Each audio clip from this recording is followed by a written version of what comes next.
रात का समय, लगभग 2000 वर्ष पहले का प्राचीन भारत। नगर की सड़कों पर दीपक जल रहे हैं, हवा में चंदन, धूप और फूलों की मिली हुई सुगंध फैली है।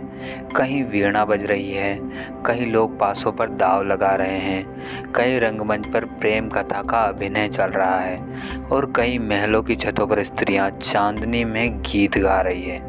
यह वह भारत नहीं है जो केवल तपस्वियों और युद्धों की भूमि था। यह ऐसा भारतीय समाज था जो जीवन को खुले मन के साथ जीता था और आधुनिक लोगों की कल्पना से कहीं अधिक सामाजिक, कलात्मक, भावनात्मक व रोचक था। आज हम उसी भूली हुई प्राचीन दुनिया में प्रवेश करेंगे, उस दुनिया में जहां मनोरंजन केवल समय बिताने का साधन नहीं था बल्कि जीवन दर्शन का हिस्सा था। आज जब लोग प्राचीन भारत की कल्पना करते हैं तो उनके मन में ऋषि मुनि, धार्मिक कर्मकांड और सादगी की छवि आती है, लेकिन वास्तविकता कहीं अधिक जीवन थी। प्राचीन भारतीय समाज में उत्सवों व मनोरंजक साधनों की संख्या इतनी अधिक थी कि हमेशा उत्सव का वातावरण रहता था। लोग बागों में घूमते थे, तालाबों, झीलों के किनारे बैठते थे, सुगंधित इत्र लगाते थे, गीत गाते और कथाएं सुनते थे। कुछ शास्त्रों में तो ये तक कहा गया है कि एक सभ्य मनुष्य को संगीत, वार्तालाप, सुगंध, वस्त्र और मनोरंजन की समझ होनी ही चाहिए। यानी मनोरंजन को मानव संस्कृति का ही भाग माना जाता था, जो केवल राजाओं तक सीमित नहीं था। सोचिए, जब दुनिया के कई हिस्सों में जीवन केवल संघर्ष और अस्तित्व तक ही सीमित था, तब भारत के लोग जीवन का आनंद लेने की कला पर चर्चा कर रहे थे। आज लोग मानते हैं कि प्राचीन भारतीय संगीत केवल शास्त्रों और मंदिरों तक ही सीमित था, लेकिन वास्तविकता बिल्कुल अलग थी। संगीत प्रेम का माध्यम था, मनोरंजन का साधन था, राजमहलों का हिस्सा था और कभी-कभी आकर्षण की कला भी।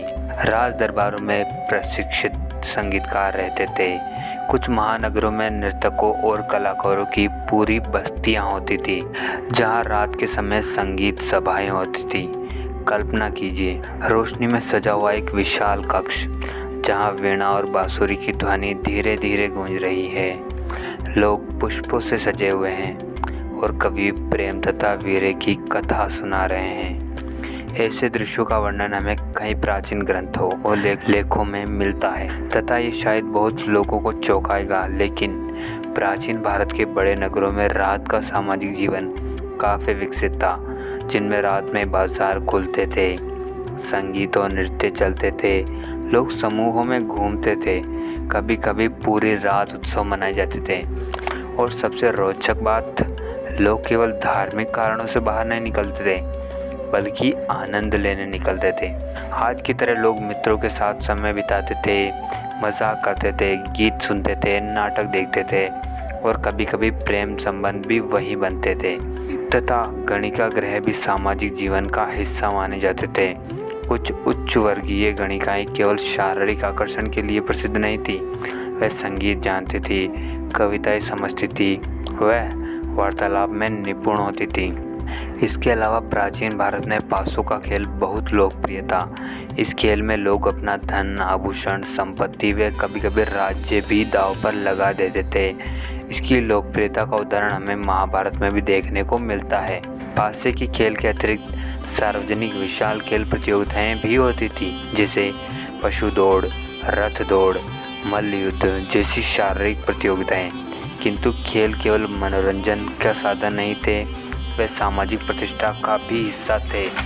एक अच्छा योद्धा, घुड़सवार या पहलवान समाज में सम्मान पाता था। इसके अलावा भारत में अभिनय और रंगमंच की परंपरा हजारों वर्षों प्राचीन है। प्राचीन भारत में नाटक केवल धार्मिक कथाएं नहीं दिखाते थे, उनमें प्रेम कथाएं, राजनीति, व्यंग जैसी भावनाएं भी होती थी। कुछ कलाकार केवल दर्शकों को हंसाने का कार्य करते थे, जिन्हें विदूषक कहा जाता था, जो मंच पर हास्यात्मक संवादों व अन्य तरीकों से दर्शकों को हंसाते थे। इसी कारण ये इन कलाकारों को प्राचीन भारतीय समाज में भावनाओं का शिल्पकार माना जाता था। और बहुत लोग सोचते हैं कि प्राचीन भारतीय जीवन बहुत सादा और कठोर था, लेकिन वास्तव में सौंदर्य और आकर्षण का महत्व बहुत ज़्यादा था। प्राचीन भारतीय लोग इत्र लगाते थे, फूलों से सजते थे, दर्पण का उपयोग करते थे और बालों में सुगंधित तेल का उपयोग करते थे। कुछ ग्रंथों में विभिन्न प्रकार के इत्रों और सौंदर्यवर्धक पदार्थों तक का वर्णन आता है। और सबसे रोचक बात, प्राचीन भारत में सौंदर्य को केवल स्त्रियों से जोड़ा नहीं जाता था। पुरुष भी सजते थे, सुगंध लगाते थे और विशेष वस्त्र धारण करते थे। यानी व्यक्तित्व और आकर्षण सामाजिक जीवन का महत्वपूर्ण भाग था। प्राचीन भारतीय समाज भावनाओं और सौंदर्य को दबाने वाला समाज नहीं था, बल्कि उन्हें समझने व नियंत्रण करने में विश्वास रखता था। प्राचीन भारत में उत्सव केवल धार्मिक अनुष्ठान नहीं थे, वे सामूहिक मनोरंजन के आयोजन थे, जिनमें दीपों से नगर सजाए जाते थे, सार्वजनिक भोजन होते थे, व नृत्य और संगीत पूरी रात चलते थे। सोचिए, प्रकाश से जगमगाता हुआ एक नगर, ढोल शंख की ध्वनि, फूलों की वर्षा और सामान्य भीड़ में चलते हुए लोग जो कुछ समय के लिए अपने दैनिक जीवन के संघर्ष भूल जाते थे। और शायद सबसे गहरी बात यही है कि प्राचीन भारतीय समाज जीवन के सुखों को केवल त्याग के रूप में नहीं देखता था, बल्कि एक संतुलन के रूप में देखता था।